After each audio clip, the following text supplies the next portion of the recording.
Hi friends, welcome to Concourse in the News Analysis dated 2nd September 2020. இன்னைக்கு நம்ம பார்க்க போற first article is loan moratorium is extendable to 2 years. இந்த loan moratorium scheme பத்தி ஏற்கனவே பேசியிருந்தோம். ரீசெண்டா ஒரு 2 to 3 டேஸ்க்கு முன்னாடி Supreme Court of India இந்த loan moratorium scheme 31st ஆகஸ்டோட எண்ட் ஆகுது. இதுக்கப்புறமாட்டி நீங்க எப்படி இன்ட்ரெஸ்ட் ரேட் கால்குலேட் பண்ண போறீங்க? இன்ட்ரெஸ்ட் மேலே நீங்க இன்ட்ரெஸ்ட் போட்டீங்க அப்படின்னா நீங்க இந்த லோன் மொராட்டரியம் ஸ்கீம் கொண்டு வந்ததுக்கான ரீசன்னே மக்கள் வந்துட்டு ரொம்ப இந்த கடன் தொல்லைனால அவஸ்திப்படக்கூடாது. ஏன்னா நிறைய லாக்டவுன் வந்துட்டு கூடிய சுச்சுவேஷனால லோனுக்கு கொடுக்கக்கூடிய இன்ட்ரெஸ்டா இருக்கட்டும், இல்ல பிரின்சிபல் அமௌண்ட்டே கட்ட வேண்டியதா இருக்கட்டும், இது எல்லாமே அவங்களுக்கு ரொம்ப பெரிய பிரச்சனையாயிடுதுங்கிறதுனால தான் இந்த லோன் மொராட்டரியம் ஸ்கீம்னே நீங்க ஒண்ணு கொண்டு வந்தீங்க. இத நீங்க ஆகஸ்ட் 31க்கு மேல எக்ஸ்டெண்ட் பண்ண முடியுமா? என்னென்ன மாதிரியான வயபிலிட்டிஸ் இருக்கு இதை எக்ஸ்டெண்ட் பண்றதுக்கு அப்படின்னு சொல்லி சுப்ரீம் கோர்ட் கொஸ்டின் ரைஸ் பண்ணியிருந்தாங்க. ஸோ இந்த கொஸ்டினுக்கு வந்துட்டு ரீசெண்டா the solicitor general of India Tushar Mehta வந்துட்டு கவர்மெண்ட் ரெப்ரசென்ட் பண்ணி மினிஸ்ட்ரி ஆஃப் ஃபினான்ஸ் வந்துட்டு சில ஃப்ரேம் ஒர்க்ஸ் கொண்டு வந்திருக்காங்க. இது மூலியமா நாங்க சில கன்செஷன்ஸ் வந்துட்டு கொடுக்கலாம், இந்த இன்ட்ரெஸ்ட் ரேட் மேல சில கன்செஷன்ஸ் நாங்க கொடுக்கலாம். ஸோ தட் இது வந்துட்டு யாரெல்லாம் கடன் வாங்கியிருக்காங்களோ அந்த கன்செஷன் மூலியமா இந்த மொராட்டோரியம் எதையுமே கட்டாம 2 வருஷம் வரைக்கும் எக்ஸ்டெண்ட் பண்ணலாம். கடைசியில கட்டாம போக முடியும் அப்படிங்கிறது கிடையாது. கண்டிப்பா அவங்க லோனுக்கான இன்ட்ரெஸ்டையும் பிரின்சிபல் அமௌண்ட்டையும் கட்டணும். ஆனா அதுக்கான சஸ்பென்ஷன் நீங்க 2 வருஷம் வரைக்கும் கட்டாம இருக்கலாம் அப்படிங்கிற மாதிரியான நாங்க ஒரு ஃப்ரேம் ஒர்க் வந்துட்டு டிவைஸ் பண்ணி வச்சிருக்கோம் அப்படின்னு சொல்றாங்க. மினிஸ்ட்ரி என்ன சொல்றாங்க அப்படின்னு கேட்டீங்கன்னா, நிறைய கடன் வாங்கினவங்களுக்கு என்ன மாதிரியான பயம் அப்படின்னு கேட்டீங்கன்னா, செப்டம்பர் 1 வந்ததுக்கு அப்புறமாட்டி எங்க நம்மளால கடனை கட்ட முடியாம போயிடுச்சுன்னா நம்மளோட கடன் எல்லாமே நான் பெர்ஃபார்மிங் அசெட்ஸா மாறிடுமோ. நான் பெர்ஃபார்மிங் அசெட்ஸ்க்கு நிறைய ஸ்டேஜஸ் இருக்கு. இந்த நான் பெர்ஃபார்மிங் அசெட் ஆனதுக்கு அப்புறமாட்டி உங்களோட அசெட் வந்துட்டு வெளியில வித்துருவாங்க, ஏலம் விட்டுருவாங்க அப்படிங்கிற மாதிரி அசெட் ரீகன்ஸ்ட்ரக்ஷன் கம்பெனிஸ் கிட்ட கொடுத்து அந்த பயம் ஜாஸ்தியா இருக்கிறதுனால அந்த பயத்தை போக்கணுங்கிறதுக்காக தான் நாங்க இந்த சில ரெசல்யூஷன் பிளான்ஸ் வந்துட்டு கொண்டு வந்திருக்கோம். இந்த ரெசல்யூஷன் பிளான் பிரகாரம் என்ன அப்படின்னா, இருக்கக்கூடிய எல்லா கமர்ஷியல் பேங்க்ஸுக்கும் நாங்க ஜாஸ்தியான பவர் கொடுக்க போறோம். அதாவது சில இண்டிவிஜுவல் பாரோவர்ஸுக்கு சில ரிலீஃப் கொடுக்குங்க. என்ன மாதிரியான ரிலீஃப்ஸ் அப்படின்னு கேட்டீங்கன்னா, இன்ட்ரெஸ்ட் ரேட்ல சில ஆல்ட்ரேஷன். நீங்க கடன் வாங்கும் போது 4% இருந்திருக்கும், இல்ல 7% 8% இருந்திருக்கும். அந்த இன்ட்ரெஸ்ட் ரேட்டை வந்துட்டு கொஞ்சம் இறக்கி வந்துட்டு 8%க்கு நீங்க கடன் வாங்கியிருக்கீங்க இன்ட்ரெஸ்ட் அப்படின்னா அது 6%க்கா கொண்டு வரலாம். அந்த மாதிரி so concession in the alteration of the interest rate plus நீங்க எவ்வளவு இன்ட்ரெஸ்ட் ரேட் கட்டணுமோ அதுல கொஞ்சம் அமௌண்ட்டை வந்துட்டு நீங்க கட்ட வேணாம் அப்படின்னு சொல்ற மாதிரியான ஃபார்முலேஷன்ஸ்.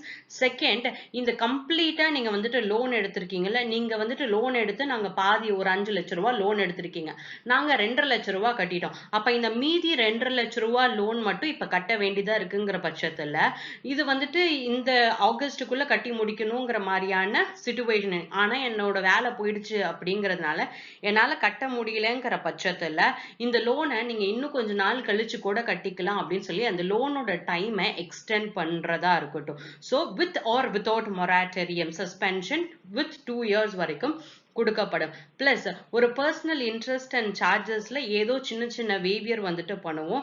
ரீபேமெண்ட் பண்ணக்கூடிய ஸ்கெடியூலையே நாங்க ரீஸ்கெடியூல் பண்ணுவோம். பிளஸ் ஒருவேளை உங்களோட இன்ட்ரெஸ்ட் ரேட் வந்துட்டு ரொம்ப ஜாஸ்தி அக்யூமுலேட் ஆயிடுச்சுன்னா அது தனி ஒரு லோனாவே கன்சிடர் பண்ணி அதுக்கான டிஃபர்டு பேமெண்ட்ஸ் வந்துட்டு போகும். எக்கனாமி வந்துட்டு ஸ்ட்ரெஸ்ல இருக்கக்கூடிய சிச்சுவேஷன்ஸ்ல கவர்மெண்ட் வந்துட்டு நாங்க இதெல்லாம் பண்ண போறோம் அப்படின்னு சொல்லி.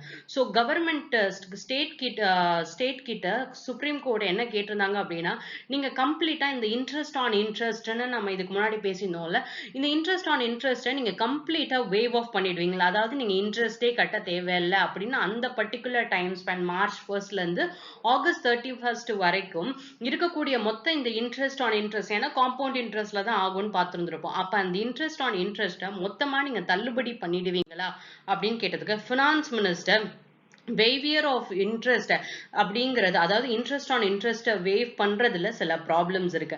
என்ன ப்ராப்ளம் அப்படின்னு கேட்டீங்கன்னா, எப்ப இந்த மொராட்டோரியம் கொண்டு வர போறோம், moratorium is nothing but suspension அப்படின்னு நம்ம போன தடவை பார்த்தாச்சு. அப்ப லோன்ல நீங்க கடனுக்கு வந்துட்டு கொஞ்ச நாளைக்கு கட்ட வேணாம் அப்படின்னு சொல்றதா இந்த மொராட்டோரியம். இந்த மொராட்டோரியம் டைம் ஸ்கேல்ல வந்துட்டு எல்லாருமே வந்துட்டு நாங்க லோன் மொராட்டோரியம் ஸ்கீம்குள்ள வரோம் அப்படின்னு சொல்லவே இல்லை. நிறைய பாரோவர்ஸ் வந்துட்டு ஒருவேளை இது இன்ட்ரெஸ்ட் மேல இன்ட்ரெஸ்ட் போட்டாங்கன்னா நாளை பின்ன இதை கட்டதானே வேணும், இந்த இன்ட்ரெஸ்டே கட்ட வேணாம்னு அவங்க சொல்லல. அவங்க சொல்லியிருக்கிறது என்னன்னா, நீங்க இந்த காலகட்டத்துல மட்டும் நீங்க இன்ட்ரெஸ்ட்டை கட்ட வேணாம், அப்ப டெஃபினட்டா இன்ட்ரெஸ்ட் வரப்போகுதுன்னு தெரியுது. எதுக்கு இதை நம்ம திருப்பி போட்டு இன்ட்ரெஸ்ட் மேல இன்ட்ரெஸ்ட் வருங்கிறத தெரிஞ்சு நிறைய கடன் வாங்கினவங்க என்ன பண்ணிட்டாங்க அப்படின்னா, நம்ம வந்துட்டு எப்படியாச்சும் இந்த கடனை வந்துட்டு டயத்துக்குள்ள கட்டிடுவோம், இந்த மொராட்டரியம் நமக்கு பேனா அப்படின்னு சொல்லி நிறைய பேர் கடனை கட்டிக்கிட்டே இருக்காங்க.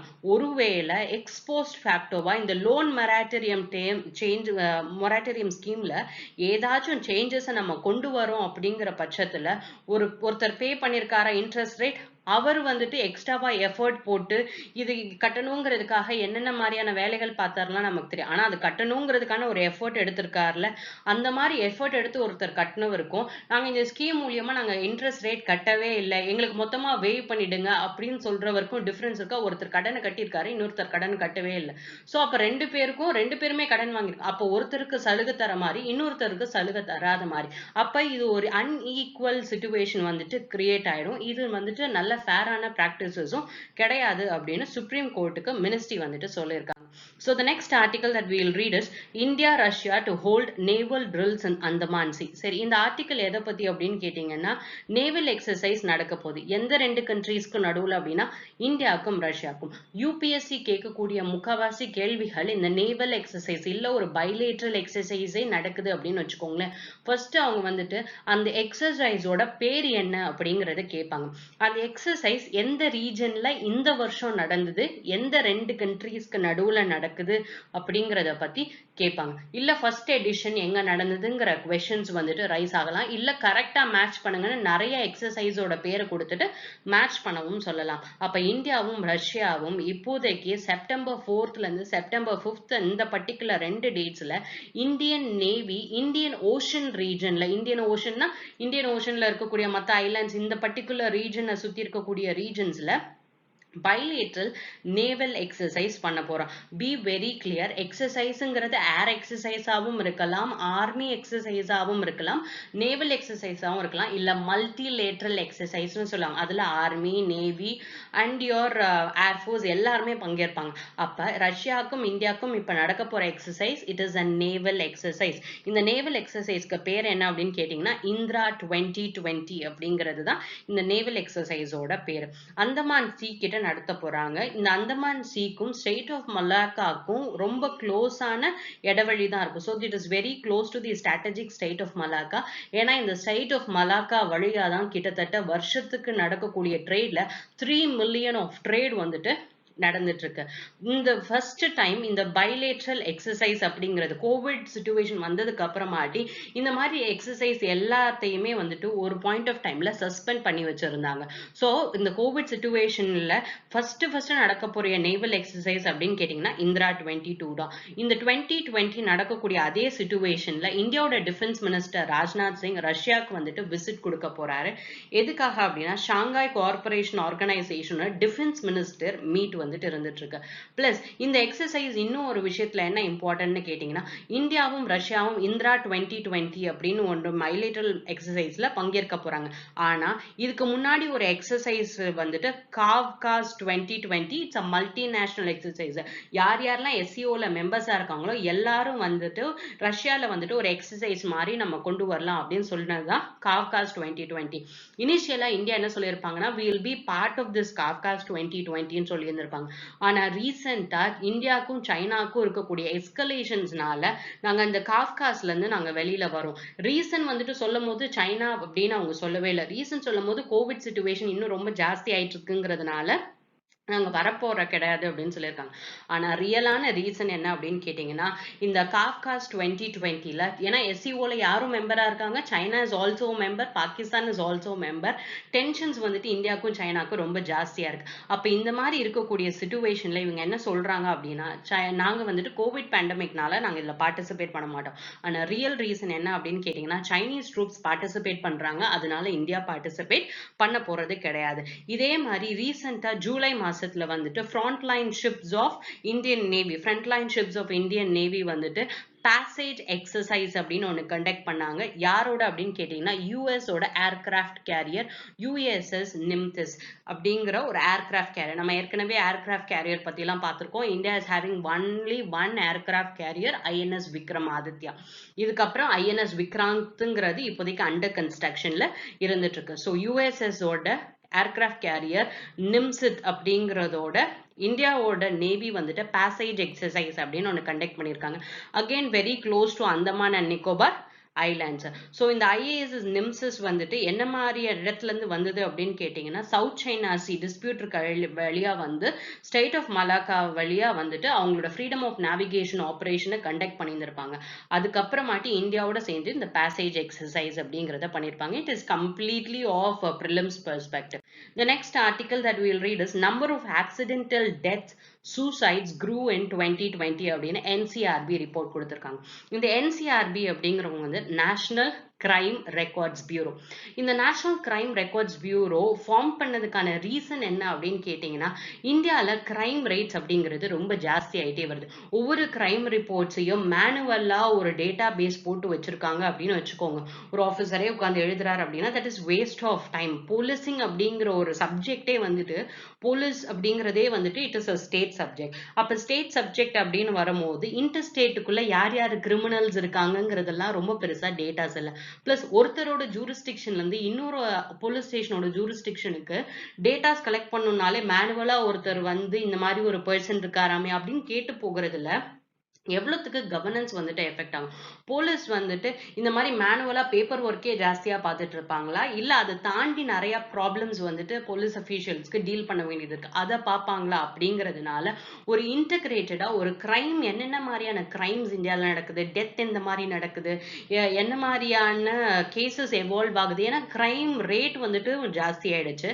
கிரைம் வந்துட்டு முன்னாடி செயின் திருட்டு அந்த மாதிரியான சின்ன சின்ன ஸ்மால் பெட்டி கேசஸ் தான் வந்துட்டு இருந்தது. ஆனா இப்போதைக்கு அஃபென்சஸ் அப்படிங்கிறது இந்த டெக்னாலஜி வேர்ல்ட்ல ரொம்பவே ஜாஸ்தியாக ஆரம்பிச்சு. அப்ப இதுக்கு அப்டேட் ஆகணுங்கிறதுக்காக தான் நேஷனல் கிரைம் ரெக்கார்ட்ஸ் பியூரோ அப்படிங்கறத ஒன்று ஃபார்ம் பண்ணியிருப்பாங்க which is under Ministry of Home Affairs.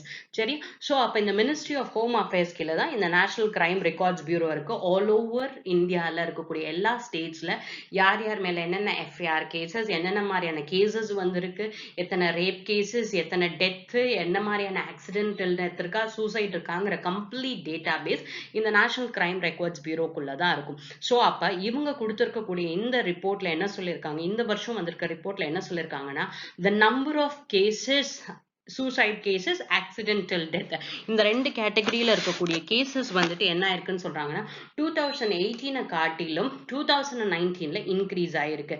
இந்த மேப்ல என்ன சொல்லியிருக்காங்கன்னா the number of accidental fatalities and suicide in 2019 grew. 2000 number of cases grow ஆயிருக்கு.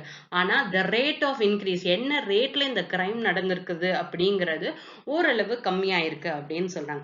சரி, இந்த பர்டிகுலர் ஆர்டிக்கல்ல எதை பத்தி பேசியிருக்காங்க அப்படின்னு கேட்டீங்கன்னா என்னென்ன மாதிரியான கேசஸ் அப்படின்னு சொல்லிட்டு ஃபர்ஸ்ட் இவங்க எந்த கேஸ் எடுத்திருக்காங்க அப்படின்னு கேட்டீங்கன்னா மாஸ் நம்பர் ஆஃப் சூசைட்ஸ், மொத்தமா குடும்பமே தற்கொலை பண்ணிக்கிறது அப்படிங்கிறது கேசஸ் எந்த ஸ்டேட்ஸ்ல ஜாஸ்தியா இருக்குன்னா Tamil Nadu is holding the first place, second is Andhra Pradesh, கேரளால is the third place, Punjab and Haryana. So first இது மொத்தமா ஃபேமிலி சூசைட்ஸ்னு பண்ணக்கூடியதுல Tamil Nadu is holding the first place.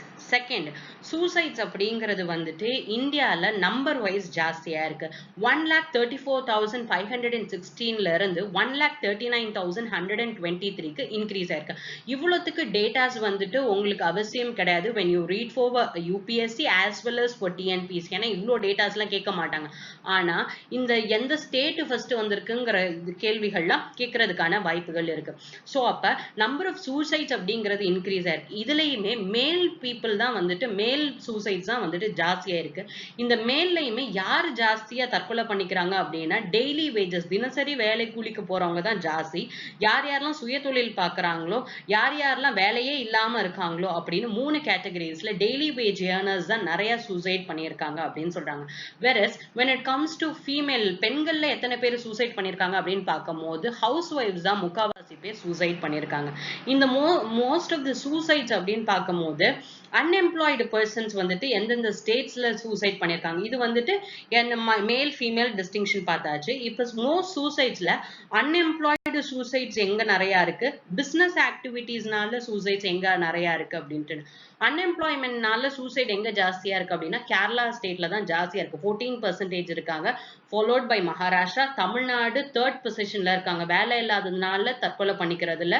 Karnataka and finally with Odisha. இதுவே ஒரு பிசினஸ் ஆக்டிவிட்டி ஏதோ நஷ்டம் ஆயிடுச்சு, ஏதோ கடன் தொல்லை, இந்த மாதிரி வரக்கூடிய இடத்துல ஜாஸ்தியா இறக்கக்கூடிய சூசைட் விகிதம் எங்கதான் இருக்குன்னு கேட்டீங்கன்னா Maharashtra, followed by Tamil Nadu. Tamil Nadu is again in second place, Karnataka, West Bengal, Madhya Pradesh. அப்ப சூசைட் ரேட்ஸ் சிட்டிஸ்ல வந்துட்டு ரொம்பவே ஜாஸ்தியா இருக்கு அப்படின்னு சொல்றாங்க. இது normal people. when it comes to army people அப்படின்னு வரும்போது சென்ட்ரல் ஆர்ம்டு போலீஸ் ஃபோர்ஸ்ல கிட்டத்தட்ட 36 பர்சனல்ஸ் வந்துட்டு இந்த வருஷம் மட்டும் இறந்திருக்காங்க. அதுல 38.9% ஃபேமிலி ப்ராப்ளம்ஸ்னால. பிளஸ் ஆல் ஓவர் இந்தியா எடுத்துட்டீங்கன்னா 104 பர்சனல்ஸ், அதாவது ஆர்மியில இருக்கக்கூடிய 104 பர்சனல்ஸ் வந்துட்டு இறந்து போயிருக்காங்க அப்படின்னு சொல்றாங்க. இது எல்லாமே சூசைட்ஸ்னால. ஒரு நேஷன்ல சூசைட் நடக்குது அப்படின்னா there is so much kind of deep rooted problems. இது எல்லாத்தையும் வந்துட்டு சார்ட் அவுட் பண்ணணும் அப்படிங்கிறது தான். பிளஸ் அடுத்தது வந்துட்டு ஆக்சிடென்டல் டெத் அப்படின்னு வரும்போது இன்க்ரீஸ் வந்துட்டு ஆயிருக்கு by 2.3%. the rate 1,00,000 பாப்புலேஷன்ல ரேட் எவ்வளவு இன்க்ரீஸ் ஆயிருக்குன்னா 31.1%ல இருந்து 31.5%க்கு இன்க்ரீஸ் ஆயிருக்கு. சரி சார், இந்த ஆக்சிடென்டல் டெத்துங்கிறது எந்த குரூப்ல ஜாஸ்தியா இருக்கு அப்படின்னு கேட்டீங்கன்னா 30 to 45 ஏஜ் குரூப்ல 30.9%, 18ல இருந்து 30 குரூப் வரைக்கும் 26%. இதுலயுமே ஜாஸ்தியான டெத் எங்க தான் அப்படின்னு கேட்டீங்கன்னா மகாராஷ்டிரால தான். பாப்புலேஷன் என்னதான் ஜாஸ்தியா உத்தரப்பிரதேஷ்ல இருந்தா கூட அதுல கேசஸ் அப்படின்னு கேட்டீங்கன்னா மகாராஷ்டிராவோட கம்மியா தான் இருக்கு, 9.6%. சரியா? சோ அப்ப நிறைய இந்த டெத் ஆக்சிடென்டல் டெத்ஸ்ல வந்துட்டு இது நடந்திருக்கக்கூடிய முக்காவாசி டெத்துல மெஜாரிட்டி ஆஃப் த டெத்ஸ் வந்துட்டு நேச்சர்னால கிளப்பக்கூடிய கெலாமிட்டிஸ்னால. லைட்னிங் எஃபெக்ட்ஸ், மின்னல் அடிச்சு வந்துட்டு கிட்டத்தட்ட 35.3% people have died. சன் ஸ்ட்ரோக்ஸ்னால இல்ல ஹீட் ஸ்ட்ரோக்ஸ்னால 15.6, ஃப்ளட்னால 11.6%. இந்த லைட்னிங்னால நிறைய மக்கள் எந்த ஸ்டேட்ல இறந்திருக்காங்க அப்படின்னு கேட்டீங்கன்னா பீகார் அண்ட் மத்திய பிரதேஷ்ல தான் ஜாஸ்தியா இறந்திருக்காங்க. மேஜரான கேசஸ் அப்படின்னு கேட்டீங்கன்னா டிராபிக் ஆக்சிடென்ட்ஸ் 43.9%, சடனா டெத் 11.5%, ட்ரௌனிங் தண்ணியில மூழ்கி இறக்குறது 7.9%, விஷம் குடிச்சு சாவறவங்க 5.1%, ஃபால்ஸ்ல இருந்து தவறி விழுறவங்க, ஆக்சிடென்டல் ஃபயர் அண்ட் முக்காவாசியான ஏஜ் குரூப் டெத் அப்படின்னு எடுத்துட்டு ஆக்சிடென்டா டெத்தா இருக்கட்டும் இல்ல சூசைடா டெத்தா இருக்கட்டும் 18 to 45 years, which is a very young population. இந்தியாவோட working age population is committing suicides, they are in the accidental death. அப்படிங்கும் போது இந்தியாவோட human resource is under thread. ஏன் இவ்வளோ பெரிய ஒரு country which is having so much of potential, ஒரு பெரிய இண்டிபெண்டன்ஸ் வந்துட்டு நம்மளோட இண்டிபெண்டன்ஸை பேசாத ஆட்களும் கிடையாது, உலக மக்களும் கிடையாதுங்கிற பட்சத்துல why so much of youth population? because இந்த 18 to 14 years death அப்படிங்கிறது இந்தியாவோட human ரிசோர்சஸ்ல this is a very big dent. அப்ப இந்தியால டீப் சீட்டடா நிறைய சோஷியல் ப்ராப்ளம்ஸ் இருக்கு and நிறைய சோஷியல் ப்ரெஷர்ஸும் இருக்குது.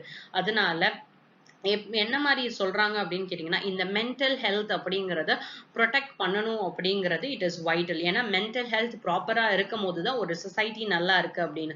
ஸோ அப்ப சென்ட்ரல் கவர்மெண்ட் லெவல்ல you have this particular help line which is society for mental health suicide prevention which is Sanjeevani. இந்த தமிழ்நாட்டில் வந்துட்டு ஸ்னேகா அப்படிங்கிற ஒரு ஆர்கனைசேஷன் இருக்கு. The next article is an editorial article that we will read is in Kashmir still a long way to go அப்படிங்கிற article எழுதியிருக்காங்க. சரி, 2019 August அன்னைக்கு special status for Jammu and காஷ்மீரை வந்துட்டு ரிமூவ் பண்ணியிருப்பாங்க by removing article number 370 and article number 35A. article 370 gives special status to Jammu and Kashmir. article number 35A gives permanent residence to Jammu and Kashmir. People அப்படிங்கிறதுனால இந்த particular status ஆப்கிரேட் பண்ணதும் இல்லாம ஸ்டேட்டை ரெண்டா divide பண்ணியிருப்பாங்க. ஒன்னு Jammu and Kashmir and Ladakh. ஆனா இந்த மாதிரி ஒரு மொனோட்டனஸா பிரிச்சது வந்துட்டு யாருக்கும் பிடிக்கல அப்படின்னா பாகிஸ்தானுக்கும் சைனாக்கும் பிரிக்கவே இல்லை. ஏன்னா இந்த ஜம்மு அண்ட் காஷ்மீர் அப்படிங்கிற டெரிட்டரிக்குள்ள எங்களோட இடமும் ஜாஸ்தியா இருக்கு. ஒரு மோனோபாலியா நீங்க வந்துட்டு ஸ்டேட்ஹுட் மாத்தி யூனியன் டெரிட்டரியா கன்வெர்ட் பண்ணது அப்படிங்கிறது பயங்கரமா நாங்க கிரிட்டிசைஸ் பண்றோம் அப்படின்னு சைனா அண்ட் பாகிஸ்தான் சொல்லியிருப்பாங்க. சரி, இந்த ஜம்மு அண்ட் காஷ்மீர் இஷ்யூ பத்தி கம்ப்ளீட்டா தனியா ஒரு வீடியோ போட்டிருக்கேன். I'll give the link below today. So அதை போய் வந்துட்டு கம்ப்ளீட்டா பாத்தீங்கன்னா ஜம்மு அண்ட் காஷ்மீர்ல என்ன இஷ்யூங்கிறது ப்ராப்பர் அண்டர்ஸ்டாண்டிங்க்கு வந்துடும். சரி, இந்த மாதிரி ஆகஸ்ட் 2019 அன்னைக்கு நாங்க பண்ண போறோம் அப்படிங்கிற மூவ் வந்துட்டு யாருக்குமே தெரியும். It was highly unexpected. Decisions வந்துட்டு கம்ப்ளீட் சீக்ரஸில வச்சுதான் திடீர்னு ஆகஸ்ட் அன்னைக்கு சொல்லிட்டாங்க இந்த மாதிரி ஒரு ஆப்ரகேட் பண்றோம், ஸ்பெஷல் ஸ்டேட்டஸ் இனிமே ஜம்மு அண்ட் காஷ்மீருக்கு கிடையாது. See, India is a democratic country. ஒரு ப்ராப்பரான டிஸ்கஷன் இல்லாம டிபேட் இல்லாம நீங்க ஒரு டெசிஷனை சொல்றீங்க அப்படின்னா there is no kind of democracy அப்படிங்கறதுதான். சரி, இது கொண்டு வந்ததுக்கான நோக்கம் என்ன? ரூலிங் பார்ட்டி என்ன சொல்றாங்க அப்படின்னா காஷ்மீர்ல வந்துட்டு ஒரு விதமான நார்மாலிட்டி இருக்கு. எப்பயுமே கர்ஃபியூ இருக்கிறது தான், எப்பயுமே வைலன்ஸ் இருக்கும் அப்படிங்கிற மாதிரியான ஒரு டிஃப்ரெண்ட் கைண்ட் ஆஃப் நார்மாலிட்டி இருக்கு. அதுதான் உங்களுக்கு நார்மலே. நமக்கு வந்துட்டு நல்லா ஃப்ரீயா இருக்கிறதா நார்மல், அவங்களுக்கு இப்படி இருந்தாதான் ஏதோ ஒரு நார்மல். அந்த மாதிரியான ஒரு அனாமலியான நார்மாலிட்டியை வந்துட்டு ஒரு முடிவுக்கு கொண்டு வரணும். காஷ்மீர்ல பீஸ் அண்ட் ப்ராக்ரஸ் வரணும் அப்படின்னு சொல்லியிருப்பாங்க. அதனால நாங்க இதை ஆப்ரேட் பண்றோம். இது ஆப்ரேட் பண்றதுனால, அதாவது இந்த ஆர்டிகல் 370 அண்ட் 35A நாங்க ரிமூவ் பண்றதுனால என்னென்ன மாதிரியான அப்ஜெக்டிவ்ஸ் உள்ள வரப்போகுது அப்படின்னு கேட்டீங்கன்னா, எக்கனாமிக் ஆப்பர்ச்சுனிட்டிஸா இருக்கட்டும், இல்ல வேலை வாய்ப்பா இருக்கட்டும், இது இன்க்ரீஸ் ஆக போகுது. ஏன்னா இன்வெஸ்ட்மெண்ட்ஸ் உள்ள நிறைய வரப்போகுது அப்படின்னு சொல்றாங்க. Next, reduction in levels of terrorism and violence வந்துட்டு கம்மி ஆயிடும். இந்த மாதிரி நாங்க இதை ரிமூவ் பண்றது, இந்த ஸ்பெஷல் ஸ்டேட்டஸை ரிமூவ் பண்றதுனால. நெக்ஸ்ட், இதை ரிமூவ் பண்ணிட்டு இதுக்குன்னு ஒரு ஸ்பெஷல் ஸ்டேட்டஸ் கொடுத்து தனியா கான்ஸ்டியூஷன், தனியா நேஷனல் பிளாக் இதெல்லாம் வைக்கும் போது இது எப்பயுமே காஷ்மீர் மக்களை வந்துட்டு இந்தியாவோட சேரவே விட மாட்டேங்குது. அப்ப இந்த காஷ்மீரை இந்தியாவோட இன்டகிரேட் பண்ணணும் அப்படிங்கிறதுக்காகவும் அப்படின்னு சொல்லியிருப்பாங்க. அப்ப இதெல்லாம் அப்ஜெக்டிவ்ஸா வச்சுதான் நாங்க இதை வந்துட்டு ரிமூவ் பண்றோம் அப்படின்னு சொல்லியிருப்பாங்க. ஆனா இந்த அப்ஜெக்டிவ்ஸ் வந்துட்டு அந்த ஆகஸ்ட் 2019 அப்ப இந்த அப்ஜெக்டிவ்ஸ் எல்லாம் சொல்லும் போது நிறைய பேர் இதை அக்செப்ட் பண்ணிக்கிட்டாங்க. ஓகே ஃபைன், இந்த மாதிரி நம்ம ஸ்பெஷல் ஸ்டேட்டஸ் கொடுத்து அவங்களுக்குன்னு நிறைய உள்ள யாரும் போகக்கூடாது, இன்வெஸ்ட்மெண்ட்ஸ் நிறைய ஃப்ளோ ஆகிறதுக்கான ரீசன் பெர்மனன்ட் ரெசிடென்ஸ் மட்டும்தான் லேண்ட் ஹோல்ட் பண்ண முடியுங்கிற மாதிரியான நிறைய ரெஸ்ட்ரிக்ஷன்ஸ் இருக்கிறதுனால தான் ஜம்மு அண்ட் காஷ்மீர்ல எக்கனாமிக் டெவலப்மெண்ட் வரல போல. அப்போ ஒருவேளை இதை ஆப்ரிகேட் பண்ணி இந்தியாவோட சேர்த்துட்டாங்க அப்படின்னா எக்கனாமிக் டெவலப்மெண்டா இருக்கட்டும், ஆப்பர்ச்சுனிட்டிஸா இருக்கட்டும், இது நல்லா வரும் போல இருக்கு. பிளஸ் ஆர்மியா இருக்கட்டும், இல்ல ஒரு சென்ட்ரலைஸ் கவர்மெண்ட் அதை எடுத்து நடத்தும் போது கவர்னன்ஸ் நல்லா இருந்து வைலன்ஸ் ஸ்டாப் ஆகுமோ அப்படிங்கிற ஒரு நல்ல எண்ணத்துல every one thought that okay this could be a change, இது ஒரு மாறுதல் கொண்டு வருமோ அப்படின்னு நினைச்சிட்டு இருந்தாங்க. ஆனா இந்த ஆகஸ்ட் 2019 அப்புறமாட்டி கிட்டத்தட்ட 5th ஆகஸ்ட் அன்னைக்கு பண்ணியிருந்திருப்பாங்க. ஸோ கம்ப்ளீட்டா ஒரு வருஷம் ஆயிடுச்சு, செப்டம்பர் மாசம் வந்துடுச்சு. ஆனா இவங்க சொன்ன ஒரு அப்ஜெக்டிவ் கூட இப்போதைக்கு நடத்துக்கவே இல்லை. இன்ஃபேக்ட் இவங்க டெரரிசமா இருக்கட்டும், வயலன்ஸா இருக்கட்டும் ரெடியூஸ் ஆயிருந்தது அப்படின்னு சொல்லியிருந்தாங்க, ரெடியூஸ் ஆகும்னு சொல்லியிருந்தாங்க. ஆனா லெவல் ஆஃப் வயலன்ஸ் இப்பயும் எப்படியே தான் இருக்கு அப்படின்னா அதே மாதிரியே தான் இருந்துட்டே இருக்கு. ஆனா ஒரே ஒரு நல்ல விஷயம் என்ன நடந்திருக்கு அப்படின்னு கேட்டீங்கன்னா, டெரரிஸ்ட் அவுட்ஃபிட்ஸோட லீடர்ஸை வந்துட்டு நிறைய பேரை இவங்க அசாசினேட் பண்ணி எலிமினேட் பண்ணிட்டாங்க அப்படிங்கிறது. இதை தாண்டி ஜம்மு அண்ட் காஷ்மீர்ல சில பப்ளிக் கன்சர்ன்ஸ் வந்துட்டு இருக்கு. என்ன அப்படின்னு கேட்டீங்கன்னா, ஒன்ஸ் நாங்க இந்த ஸ்பெஷல் ஸ்டேட்டஸை வந்துட்டு நாங்க எடுக்க போறோம் அப்படின்னு சொன்னதுக்கு அப்புறமாட்டி ஜம்மு அண்ட் காஷ்மீர்ல இருக்கக்கூடிய முக்காவாசி பொலிட்டிக்கல் லீடர்ஸை என்ன பண்ணிட்டீங்க அப்படின்னு கேட்டீங்கன்னா இம்ப்ரிசன் பண்ண ஆரம்பிச்சிட்டீங்க under many laws, even under Jammu and Kashmir public safety act. And there is so much of human right violation. Even ரீசெண்டா ஆகஸ்ட் மாசத்துல வந்து ஜஸ்டிஸ் மதன் லோகர் அந்த பர்டிகுலர் வீடியோல இவரோட ஆர்டிக்கலை டிஸ்கஸ் பண்ணிருக்கோம். மதன் லோகர் என்ன சொல்லியிருப்பாரு அப்படின்னு கேட்டீங்கன்னா, நீங்க ஹவுஸ் அரெஸ்ட்ல வச்சீங்கன்னா கூட இது ஹியூமன் ரைட் வயலேஷன். நீங்க ஹவுஸ் அரெஸ்ட்னா அவர் கம்ப்ளீட்டா வீட்டுல வைக்கிறீங்க, ஃப்ரீடம் ஆஃப் மூவ்மெண்ட் இருக்க போறது கிடையாது. நீங்க ஒரு ஹவுஸ் நீங்க ஜெயில மாதிரி கன்வெர்ட் பண்றீங்க, அதுல நிறைய அபிஷியல்ஸை போடுறீங்க, அவங்க அங்க இருக்கக்கூடிய ரிசோர்சஸ் எல்லாம் யூஸ் பண்றாங்க அப்படிங்கும் போது அதுக்கு கவர்மெண்ட் பே பண்ணுமா, அந்த காம்பன்சேஷனும் நீங்க பே பண்ண மாட்டீங்க. This is completely a violation of human rights அப்படின்னு சொல்லலாம். அந்த தேர்ட் திங் இஸ், இதுதான் சீனியர் பீப்புளுக்கு பிரச்சனை அப்படின்னு கேட்டீங்கன்னா, லோக்கல் பாப்புலேஷனுக்கு எந்த அளவுக்கு பிரச்சனை அப்படின்னு கேட்டீங்கன்னா right to information. Right to information is your fundamental ரைட்டுங்க. அதுக்காக தான் right to information act, RTA ஆக்ட்லாம் கொண்டு வந்து மக்களுக்கு இன்ஃபர்மேஷன் போய் சேரணும் அப்படின்னு. இந்த கவர்மெண்ட்ல என்ன நடக்குதுங்கிற இன்ஃபர்மேஷன்ல உலகத்துல என்ன நடக்குதுங்கிற ஒரு இன்ஃபர்மேஷன் ஒரு ஆஸ் அ நார்மல் ஹியூமன் பீயிங்கா எல்லாருக்கும் தெரியணுமா வேணாமா? அந்த இன்ஃபர்மேஷன் ஆக்சஸ் பண்றதுக்கு கூட ரொம்ப கஷ்டப்பட வேண்டிய சிச்சுவேஷன் ஆயிடுச்சு. ஏன்னா ஹை ஸ்பீட் இன்டர்நெட் கனெக்டிவிட்டியை இவங்க என்ன பண்ணிட்டாங்கன்னா கட் பண்ணிட்டாங்க. இது ஜாஸ்தி ஸ்டூடெண்ட்ஸ்க்கு வந்துட்டு ரொம்ப, even if it in COVID சிச்சுவேஷன்ஸ்ல லாக்டவுன் வந்து இன்டர்நெட் தான் உலகமே அப்படின்னு ஆன பிறகு கூட இந்த 4G இன்டர்நெட் அப்படிங்கறது வந்துட்டு இவங்களுக்கு கொடுக்கப்படவே இல்லை. Every one started to learn through online. அப்ப ஜம்மு அண்ட் காஷ்மீர் ஸ்டூடெண்ட்ஸ்க்கு இது எவ்வளவு பெரிய பாதகமா இருந்தது அப்படிங்கிறது. பிளஸ் இதுக்கு மேல வேற என்ன பண்ணியிருந்திருப்பாங்கன்னா, ஸ்டேட் கவர்மெண்ட் வந்துட்டு மே 2020 அன்னைக்கு ஒரு நோட்டிபிகேஷன் ரிலீஸ் பண்ணியிருப்பாங்க. என்ன நோட்டிபிகேஷனா, Jammu and Kashmir grant of domicile certificate, டொமிசைல்னா ரெசிடென்ஸ் அப்படிங்கிற சர்டிபிகேட் வந்துட்டு ப்ரொசீஜர் ரூல்ஸ் 2020 அப்படின்னு சொல்லியிருக்காங்க.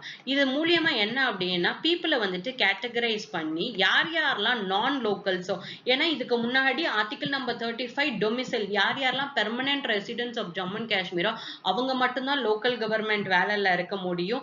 பிளஸ் அவங்க மட்டும்தான் லேண்ட் வந்துட்டு வாங்க முடியுங்கிற மாதிரியான நிறைய ரெஸ்ட்ரிக்ஷன் இருந்து இவங்க இந்த டொமிசைல் சர்டிபிகேட் கொடுக்கிறது மூலமா நான் லோக்கல்ஸ் யார் யாரெல்லாம் லோக்கலா இல்லாம அங்க இருக்காங்களோ, பிளஸ் நான் லோக்கலா இப்போ கவர்மெண்ட் எம்ப்ளாயிஸ் உள்ள போய் இருக்க போறாங்களோ இவங்க எல்லாருமே ரெசிடென்ஷியல் சர்டிபிகேட்டுக்கு அப்ளை பண்ணலாம். சோ சில பேருக்கு வந்துட்டு ரொம்ப நாள் இருந்தா கூட இவங்க எல்லாம் அவுட் சைடர்ஸ்னா அவங்களுக்கு சிட்டிசன் ரைட்ஸே அங்க கொடுத்து, ஏன்னா you have a separate citizenship for Jammu and Kashmir அப்படிங்கிறதுனால இப்ப இந்த மாதிரி டொமிசைல் சிச்சுவேஷன் சர்டிபிகேட் கொடுக்கறதுனால என்ன ஆகும்னா, வெளியில இருந்து ஒருத்தர் போய் ஜம்மு அண்ட் காஷ்மீர்ல செட்டில் ஆகலாம். அங்க போய் ப்ராப்பர்ட்டி அவர் என்ன பண்ணலாம், வாங்கலாம். அங்க இருக்கக்கூடிய வேலை வாய்ப்புகளுக்கு அப்ளை பண்ணி அவர் வேலையும் வாங்கிடலாம். இந்த மாதிரி வெளியில இருக்கிறவங்க எல்லாம் எங்க ஊருக்குள்ள வந்துட்டாங்க அப்படின்னா எங்க ஸ்டேட்டுக்குன்னு ஒரு டெமோகிராஃபி இருக்குல்ல, அது என்ன ஆக ஆரம்பிச்சிடும் அப்படின்னு கேட்டீங்கன்னா கம்ப்ளீட்டா சேஞ்ச் ஆக ஆரம்பிச்சிடும். ஒரு காலத்துல தமிழ்நாட்டுல தமிழ் பேசுறவங்க தான் ஜாஸ்தியா இருப்பாங்க. இப்ப ஓரளவு when you take northern part of Chennai and Chennai அந்த மாதிரி இருக்கக்கூடிய ஒரு இண்டஸ்ட்ரியலைஸ்டு ஒரு பர்டிகுலர் பிளேசஸ்ல வந்துட்டு population of other languages, Telugu people வர ஆரம்பிச்சிட்டாங்க, ஹிந்தி ஸ்பீக்கிங் பீப்புள் வர ஆரம்பிச்சிட்டாங்க. ஸோ நம்மளோட டெமோகிராபிக் சேஞ்சே வந்துட்டு ரொம்ப ஜாஸ்தி இருக்கு. இந்த மாதிரி ஆயிடும் அப்படின்னு இவங்க சொல்றாங்க. The next concern is இந்த மாதிரி நீங்க இந்த மாதிரி டொமிசைல் கொடுக்கறதுனால நீங்க மார்க்கெட் என்ன பண்றீங்கன்னா வெளியாட்களுக்கும் ஜம்மு அண்ட் காஷ்மீர் மார்க்கெட்டை ஓபன் பண்ணி விடுறீங்க. ஜம்மு அண்ட் காஷ்மீர்லயே மேனுஃபேக்சர் பண்றாங்க, அங்க இருக்கக்கூடிய லோக்கல் பிசினஸ்க்கு அப்படின்னு பாத்தீங்கன்னா டெக்னாலஜி வைஸ் இது வரைக்கும் நீங்க க்ளோஸ்டாவே வச்சுட்டு இருந்தீங்க.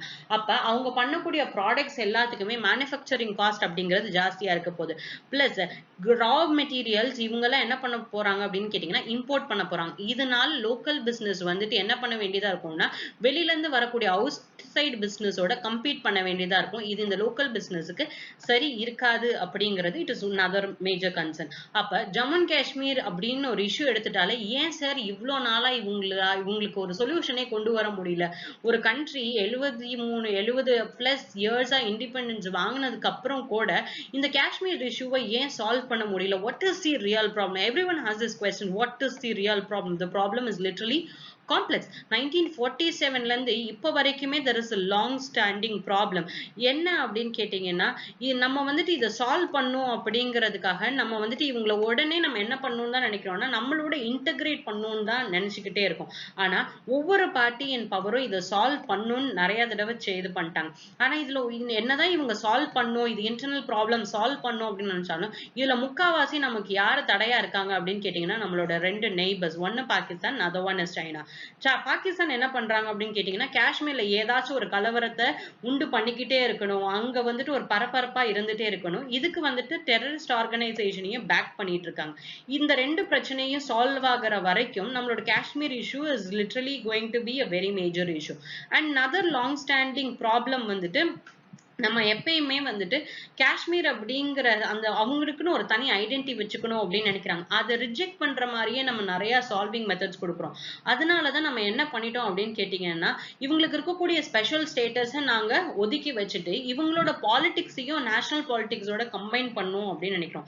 இந்த மாதிரியான ஒரு ஐடியாவே ரொம்ப ஒரு மிஸ்பிளேஸ்டு பிலீஃப் அப்படிங்கிற மாதிரி.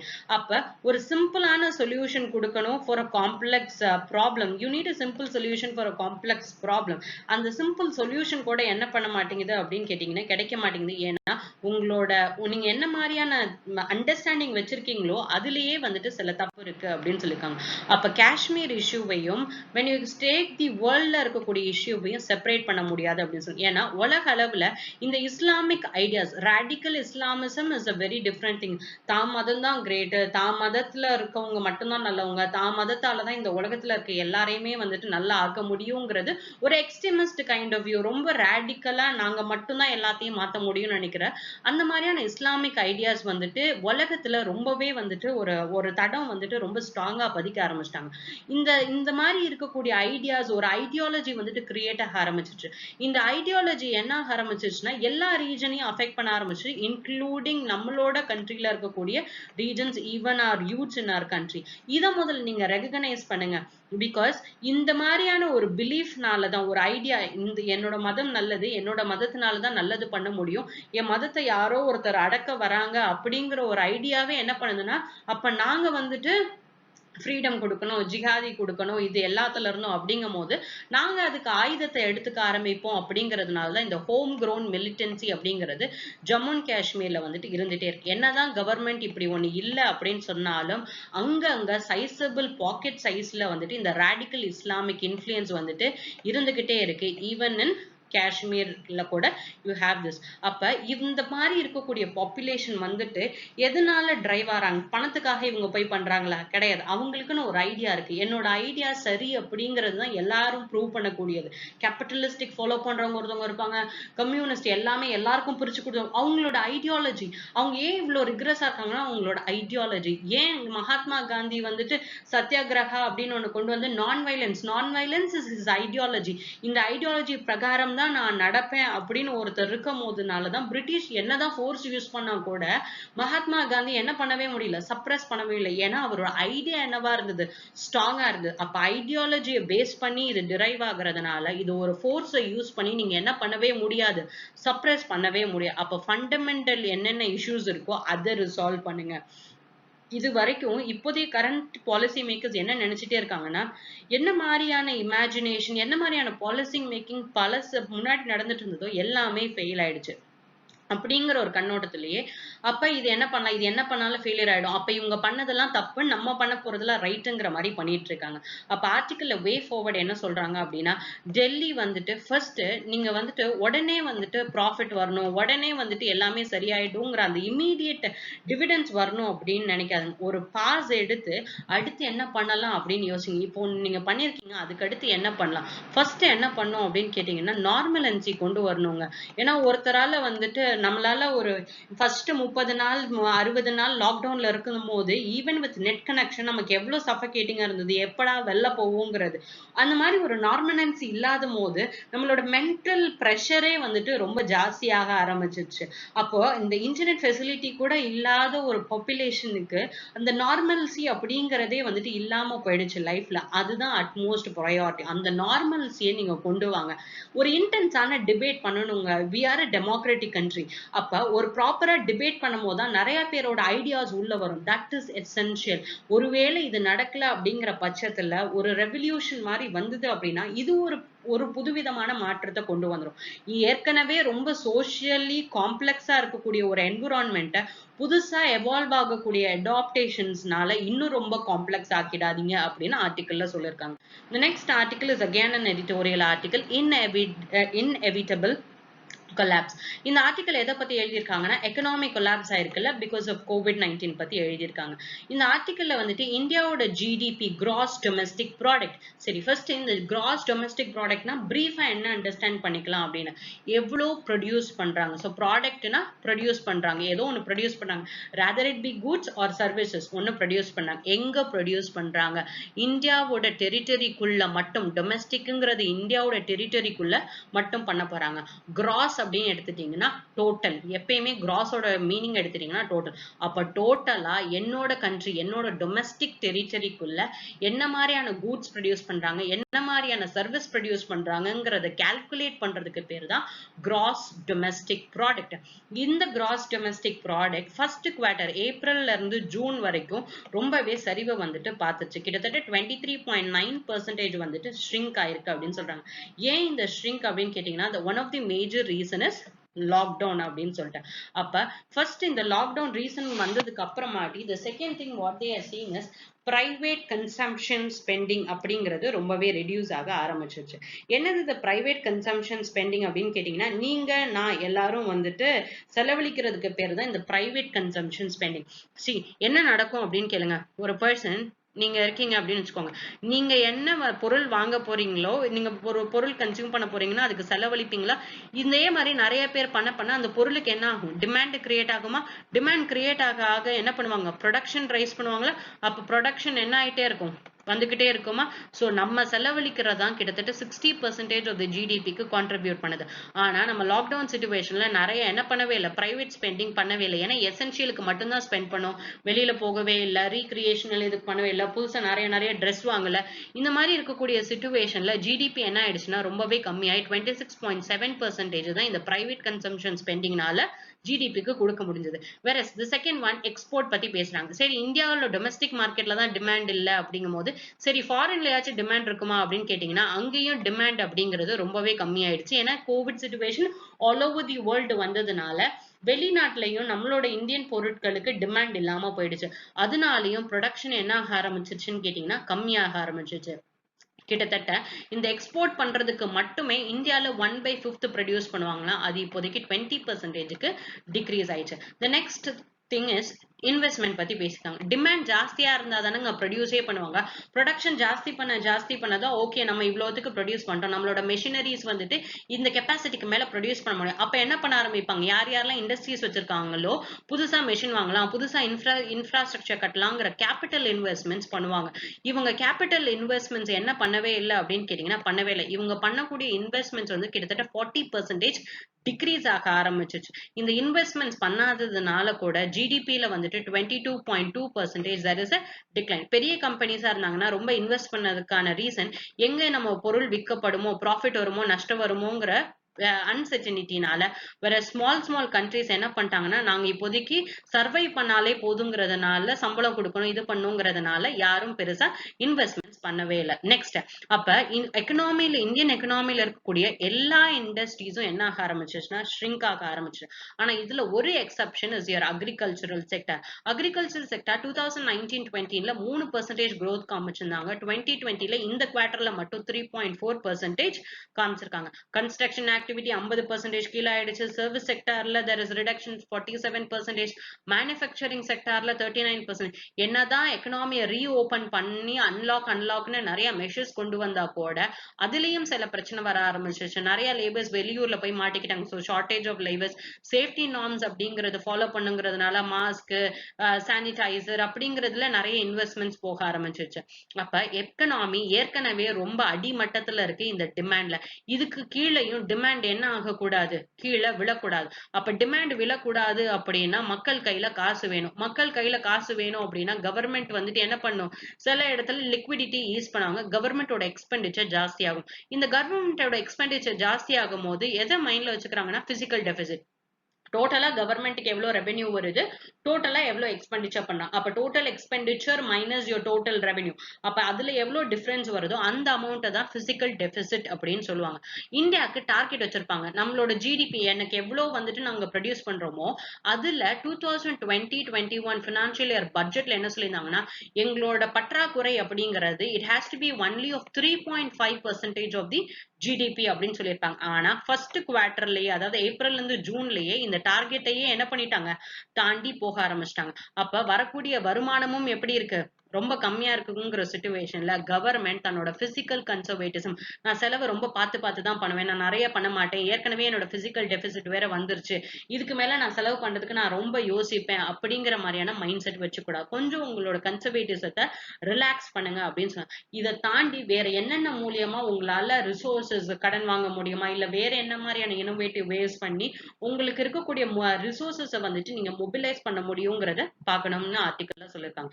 The next article is disruption and sharking out of new idea for education அப்படிங்கிற ஆர்டிக்கல். சரி, இந்த ஆர்டிக்கல் எதை பத்தி பேசிருக்காங்கன்னா COVID-19னால எஜுகேஷன் செக்டார்ல என்ன மாதிரியான இம்பாக்ட் அப்படின்னு, ஸ்டூடெண்ட்ஸ்க்கு என்ன மாதிரியான இம்பாக்ட், டீச்சரோட ஜாப்ஸ்க்கு என்ன மாதிரியான இம்பாக்ட், என்னென்ன மாதிரியான வாழ்வாதாரத்தை வந்துட்டு இது அஃபெக்ட் பண்ணுது அப்படின்னு இந்த பர்டிகுலர் ஆர்டிக்கல்ல பேசும்போது ஒரு புது பினாமினன் பத்தி பேசியிருக்காங்க, அகடனோமிக்ஸ் அப்படின்னு சொல்லிட்டு. அகடனோமிக்ஸ்னா ஒண்ணும் கிடையாது, அகாடமிக்ஸ் பிளஸ் எக்கனாமிக். ஒரு அகாடமிக்குள்ள, ஒரு எஜுகேஷன் செட்டப்னு இருக்கக்கூடிய அகாடமிக்குள்ள இருக்கக்கூடிய எக்கனாமி, பணம், இதை பத்தி பேசக்கூடியது. இந்த அகாடமிக்ஸ்ல வந்துட்டு என்ன பேசுறாங்கன்னா, ரிசோர்சஸ் வந்துட்டு நீங்க கேர்ஃபுல்லா அலோகேட் பண்ணணும். ஏன் இந்த கேர்ஃபுல் அலோகேஷன் அப்படின்னு கேட்டீங்கன்னா, இப்ப வந்துட்டு கோவிட் சிச்சுவேஷன்ல நிறைய பேர் ஆன்லைன் எஜுகேஷனுக்கு போக ஆரம்பிச்சிட்டாங்க.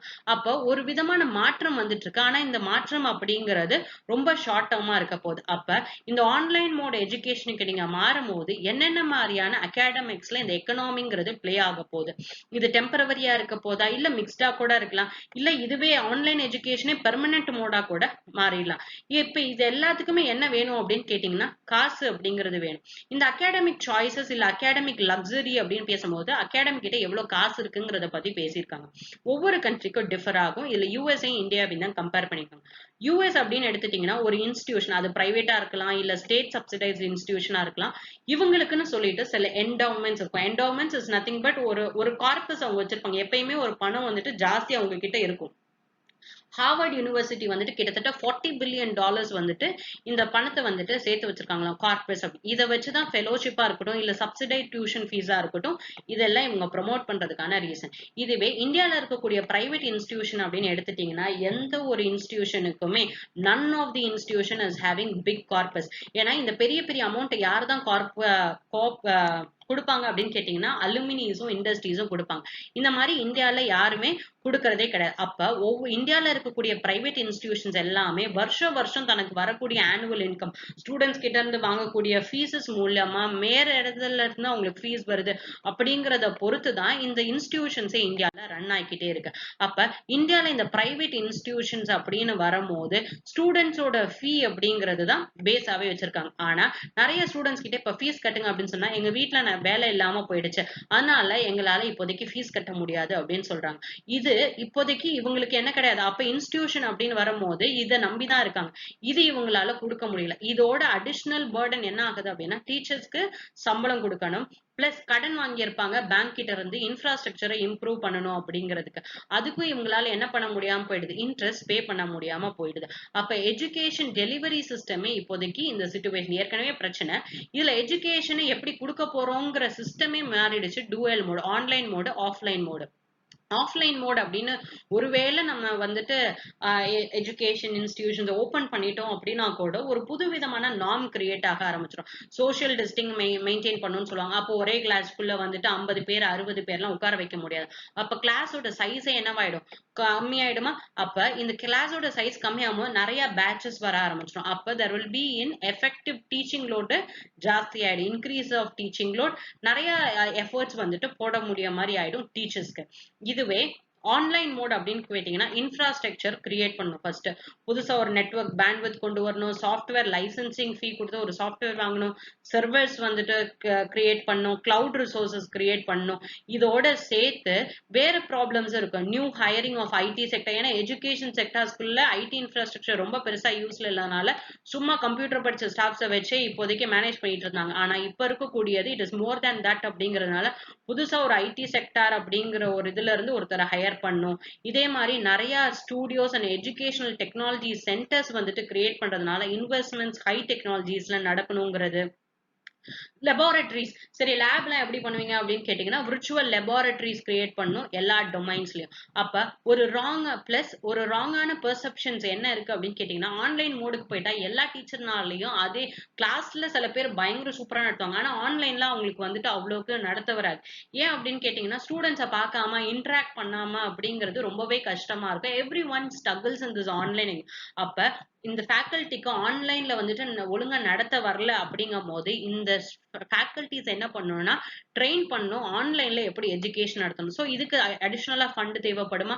அப்ப நீங்க எஜுகேஷன்ல ஏற்கனவே இவ்வளோத்துக்கு பிரச்சனை இருக்கக்கூடிய சிச்சுவேஷன்ல இந்த புதுசா இந்த டூயல் மோட் ஆஃப் எஜுகேஷன் சிஸ்டம்னால என்னதான் நடக்குது அப்படின்னு கேட்டீங்கன்னா, there is rice in cost வந்துட்டு ஸ்பைக் இன் காஸ்ட் தான் நடக்குது. அப்ப என்ன மாதிரியான பாசிபிள் ரிஃபார்ம்ஸ் கொண்டு வரலாம்னு சொல்றாங்கன்னா, கவர்மெண்ட் வந்துட்டு சாஃப்ட் லோன்ஸ் கொடுக்கலாம் ஸ்டூடெண்ட்ஸுக்கு என்ன மாதிரியான வே ஃபார்வர்ட்னா சாஃப்ட் லோன்ஸ் கொடுக்கலாம். ஏன் அப்படின்னா அப்பனாதான் இவங்களால எஜுகேஷன் கோர்ஸ்ல வந்துட்டு ஸ்டே பண்ண முடியும். அப்ப இந்த சாஃப்ட் லோன்ஸ் கொடுக்கும் போது இவங்க இன்ஸ்டிடியூஷன்ஸ்க்கு என்ன பண்ணிடுவாங்க, ஃபீஸ் கட்டிடுவாங்களா?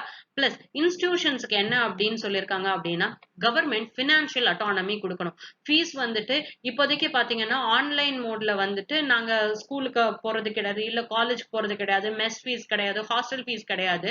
ஆனா நீங்க வந்துட்டு ஆஃப்லைன் மோட்ல படிக்கும் போது 1,40,000 கட்டுறீங்க. ஏன்னா நீங்க ஸ்கூல் போவீங்க, அங்க இருக்கக்கூடிய ஃபெசிலிட்டிஸ் யூஸ் பண்ணுவீங்க, காலேஜ் போவீங்க, ஹாஸ்டல் யூஸ் பண்ணுவீங்க, மெஸ் யூஸ் பண்ணுவீங்க, பஸ் யூஸ் பண்ணுவீங்க. சோ இவ்வளவு இருக்கலாம். ஆனா இப்போதைக்கு என்ன சொல்றாங்க அப்படின்னா, இப்போதைக்கு இன்ஸ்டிடியூஷன்ஸ் உள்ள வந்து இதே 1,40,000 கட்டு அப்படின்னு சொல்லும் போது ஆன்லைன்ல தானே சார் கிளாஸ் நடத்துறீங்க, ஹாஸ்டலுக்கு ஃபீ, எலக்ட்ரிசிட்டி தேவையில்ல, வாட்டர் சார்ஜ், இந்த மாதிரியான தேவையில்லாத பெட்ரோல் சார்ஜ் இதெல்லாம் உங்களுக்கு இல்லவே இல்லையே, நாங்க எதுக்கு இந்த 1,40,000 கேட்கணும் அப்படிங்கிற கொஸ்டின். விச் மீன்ஸ் தட் நிறைய பேர் வந்துட்டு இந்த பினான்சியல் கிரன்ச்னால இந்த ஃபீஸ் ஸ்ட்ரக்சரே கட்டாம போயிடாங்க. ஆனா இதுக்கு முன்னாடி இன்ஸ்டிடியூஷனுக்கு என்னென்ன மாதிரியான ப்ராப்ளம்ஸ் இருக்கு அப்படின்னு பார்த்தோம். அப்ப இவர் என்ன சொல்றாருன்னா, ஒரு 2-3 வருஷத்துக்கு வந்துட்டு பினான்சியல் அட்டானமி கொடுங்க, ஃபீஸ் ஸ்ட்ரக்சரை வந்துட்டு அவங்களே டிட்டர்மைன் பண்ணும். ஓரளவுக்கு இவங்களுக்கு காசு வந்ததுக்கு அப்புறமாட்டி லாங் டேர்ம்ல இந்த ஃபீஸ் ஸ்ட்ரக்சர்ஸ் அப்படிங்கிறது ஆட்டோமேட்டிக்கா ரெடியூஸ் ஆயிடும். இப்போதைக்கு கவர்மெண்ட் ரெகுலேஷன்ஸ் உள்ள வரக்கூடாதுன்னு இந்த ஆர்டிக்கல்ல சொல்லியிருக்காங்க. Plus this is not supported by me because there need some kind of regulation. அதுக்குன்னு 1,40,000 ஃபாரின் அகாடமிக் ஃபீஸ் அப்படிங்கிறது என்ன பொறுத்த வரைக்கும் ஜாஸ்தி. There need a minimum amount of interference. ரொம்ப ஜாஸ்தி இல்லைன்னா கூட ஒரு மினிமம் அமௌண்ட் ஆஃப் இன்டர்ஃபரன்ஸ் வேணும். நெக்ஸ்ட், ஒரு லாங் டேர்ம்ல வந்துட்டு இந்த எக்கனாமிக் இது வந்துட்டு கம்ப்ளீட்டா ஃபிளாட் ஆயிடும்னு சொல்லியிருக்காங்க. செகண்ட் திங், இன்ஸ்டிடியூஷன்ஸ் என்ன பண்ணணும்னா யூஎஸ்ல இருக்க மாதிரி ஒரு கார்பஸ். ஏன்னா எப்ப என்ன நடக்கும்னு தெரியும். அப்ப பினான்சியலா நம்ம சஸ்டெயின் பண்ணக்கூடிய சிச்சுவேஷன்ல இருக்கணும். நெக்ஸ்ட், இந்த மாதிரி பண்ணக்கூடியதுனால you will have better governance structures. ஏன்னா எவ்வளவு காசு போகுது, ஆன்லைன்ல என்ன பண்றாங்க, and you will have an accountability. அப்ப அகாடமி பிளஸ் என்ன மாதிரியான பணம் உள்ள வரப்போகுதுங்கிறதா இந்தியாவோட அகாடமிக் செக்டாரோட ஃபியூச்சரையே டிட்டர்மைன் பண்ணும்போது அது எவ்வளவு குவாலிட்டியா இருக்க போகுது, என்ன ரேங்கிங்ஸ் வாங்க போகுது, எந்த அளவுக்கு ரிசர்ச் அண்ட் இன்னோவேட்டிவ் பொட்டன்ஷியல் இருக்கு அப்படிங்கிறது எல்லாத்துலயுமே ஒரு நல்ல விதமா பெட்டர்மெண்ட் பண்ணும் போது this will give a positive impact to the economy அப்படிங்கிறது. The next article that we will read is Turkey renews call for talks sharing of resources with the Greece. இந்த ஆர்டிகல் எதை பத்தி அப்படின்னு கேட்டீங்கன்னா, டர்க்கிக்கும் கிரீஸுக்கும் ரீசெண்டா வந்துட்டு ஈஸ்டர்ன் மெடிடேரியன் சீல வந்துட்டு ப்ராப்ளம் இருந்தது. என்ன ப்ராப்ளம் அப்படின்னு கேட்டீங்கன்னா, யாரு இந்த ரீஜன்ல இருக்கக்கூடிய ஹைட்ரோ கார்பன்ஸை வந்துட்டு யூட்டிலைஸ் பண்ண போறாங்க அப்படிங்கிறது. அப்ப ஷேரிங் ஆஃப் ரிசோர்சஸ்ல தான் என்ன அப்படின்னு கேட்டீங்கன்னா ப்ராப்ளம். டர்க்கி என்ன சொல்றாங்கன்னா, நம்ம எல்லாரும் உட்கார்ந்து பேசுவோம், டிஸ்கஷன்ஸ் வந்துட்டு வைப்போம், இது மூலியமா நம்ம ஒரு ப்ராப்பர் ஃபேரா ரிசோர்சஸ் வந்துட்டு ஷேர் பண்ணணும் அப்படின்னு சொல்லியிருப்பாங்க.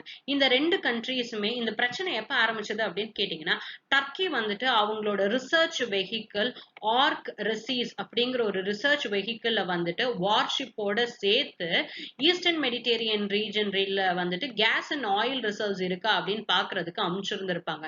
ஆனா கிரீஸ் என்ன சொல்றாங்க அப்படின்னு கேட்டீங்கன்னா, இந்த பர்டிகுலர் டெரிட்டரி வந்துட்டு எங்களோடது, இந்த பர்டிகுலர் டெரிட்டரியோல எங்களோட கான்டினென்டல் ஷெல்ஃப் வந்துட்டு இன்க்ரீஸ் ஆகி போயிட்டே இருக்கிறதுனால இந்த பர்டிகுலர் டெரிட்டரி எங்களோடது, அதனால டர்க்கி இந்த இடத்துக்குள்ள வரக்கூடாதுன்னு சொல்றாங்க.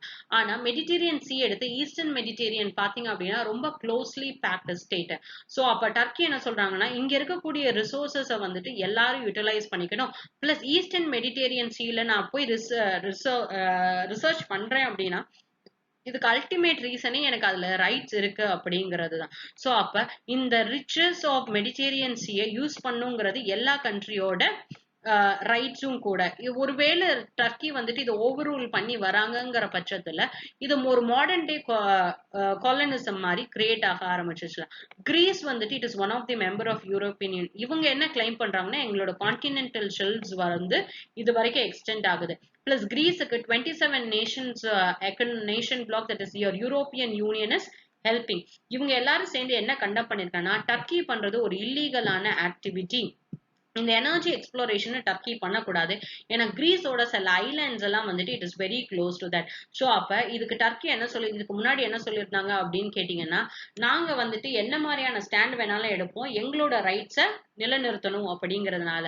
ஸோ கிரீஸுக்கு வந்துட்டு ஒரு வாய்ஸ் ஆஃப் ஹோப் என்ன அப்படின்னு கேட்டீங்கன்னா யூரோப்பியன் யூனியன் என்ன சொல்லியிருந்தாங்கன்னா Turkey please stop whatever you are doing. ஏன்னா நீங்க பண்றது வந்துட்டு சரி கிடையாது. ஏன்னா இது யாரோட டிமார்கேஷன்ஸ் அப்படிங்கிறது வந்துட்டு இன்னும் ப்ராப்பரா நீங்க வந்துட்டு அனலைஸ் பண்ணவே இல்லை. Again this is a disputed territory. நீங்க இதெல்லாம் பண்ணீங்க அப்படின்னா யூரோப்பியன் யூனியன் உங்க மேல சாங்ஷன்ஸ் வந்துட்டு போட ஆரம்பிச்சிரும் அப்படின்னு சொல்லி. ஸோ அட் லாஸ்ட் என்ன அப்படின்னா எல்லாரும் சொல்றதுதான் பீஸ்ஃபுல்லான செட்டில்மெண்ட்டுக்கு வாங்க, இந்த டிஃபரன்ஷியல் இன் மேரிடைம் ஜோன்ஸை வந்துட்டு உட்கார்ந்து பேசி சால்வ் பண்ணுங்க அப்படின்னு. The last article that we'll read is manufacturing activity returns to expansion in August, purchase manager index. சரி, இந்த ஆர்டிக்கல் எதை பத்தி சொல்றாங்கன்னா பர்ச்சேசிங் மேனேஜர் இண்டெக்ஸ் அப்படின்னு சொல்லிட்டு ஒவ்வொரு மாசமும் வந்துட்டு என்ன மாதிரியான மேனுஃபேக்சரிங் செக்டார்ல என்னென்ன மாதிரியான ஆக்டிவிட்டிஸ் growth காமிக்குதா, பாசிட்டிவா இருக்கா, நெகட்டிவா இருக்கா அப்படிங்கறத பத்தி பேசுவாங்க. சோ அப்ப இதுல என்ன சொல்லிருக்காங்கன்னா மேனுஃபேக்சரிங் ஆக்டிவிட்டி ஆகஸ்ட் மாசத்துல வந்து நல்ல விதமான இம்ப்ரூவ்மெண்ட் கொடுக்க ஆரம்பிச்சிருக்கு. ஏன் அப்படின்னா கஸ்டமர்ஸ் வந்துட்டு நிறைய பேர் கேட்க ஆரம்பிச்சிருக்காங்க. அதனால புது புது ப்ராஜெக்ட்ஸ் வர ஆரம்பிச்சிருக்கு, ஆப்ரேட்டிங் கண்டிஷன்ஸ் எக்ஸ்பேண்ட் ஆக ஆரம்பிச்சிருக்கு. இன்னும் கொஞ்சம் மாசம் போக போக மேனுஃபேக்சரிங் செக்டர் ப்ளூம் ஆக ஆரம்பிக்கும். So there is a pickup, ஒரு டிமாண்ட் வந்துட்டு டொமஸ்டிக் மார்க்கெட்லயும் இருக்கு. அதனால ப்ரொடக்ஷன் ஜாஸ்தி ஆகுது. இந்த ப்ரொடக்ஷன் ஜாஸ்தியாக நாங்க இன்புட்டும் வாங்க ஆரம்பிச்சுக்கிட்டே இருக்கோம். என்னதான் எக்ஸ்பான்ஷன் ஆஃப் மேனுஃபேக்சரிங் செக்டார் இருந்தா கூட இன்னும் சில கம்பெனிஸ்ல ஜாப் ஷெட்டிங் அப்படிங்க, அதாவது வேலையை விட்டு போங்க அப்படின்னு சொல்லிட்டு இருக்காங்க. பிளஸ் முக்காவாசியான எம்ப்ளாயிஸ் ரீலோகேட் ஆயிட்டனால சில இடத்துல வந்துட்டு ஸ்டாஃபிங் மெம்பர்ஸும் எப்படி இருக்காங்க அப்படின்னு கேட்டீங்கன்னா ரொம்பவே கம்மியா இருக்காங்க. ஆனா என்னதான் டொமஸ்டிக் மார்க்கெட்ல அப்டிக் இருந்தா கூட சர்வேல என்ன சொல்லியிருக்காங்கன்னா ஃபாரின் எக்ஸ்போர்ட்ஸ் அப்படிங்கிறது கம்மியா இருக்கு. ஏன்னா இன்னும் வந்துட்டு வெளிநாட்டுல வந்துட்டு நம்மளோட ப்ராடக்ட்ஸ்க்கான டிமாண்ட் வந்துட்டு ரொம்பவே கம்மியா இருக்குது அப்படிங்கிறதுனால. பிளஸ் இந்த கோவிட் சிச்சுவேஷனால சப்ளைல நிறைய ஷார்டேஜ் இருக்கு, டிரான்ஸ்போர்டேஷன்ல ப்ராப்ளம் இருக்குங்கிறதுனால ரா மெட்டீரியல்ஸோட காஸ்டும் ஜாஸ்தியா இருக்கு அப்படின்னு சொல்லி. ஸோ என்னதான் வந்துட்டு இம்ப்ரூவ்மெண்ட் காமிச்சா கூட might be the cost could go larger அப்படிங்கிற மாதிரி. So இதுதான் என்னோட important current affairs. If you like my video, like, share and subscribe to Conquer IAS and press the bell icon for further notifications. Thank you.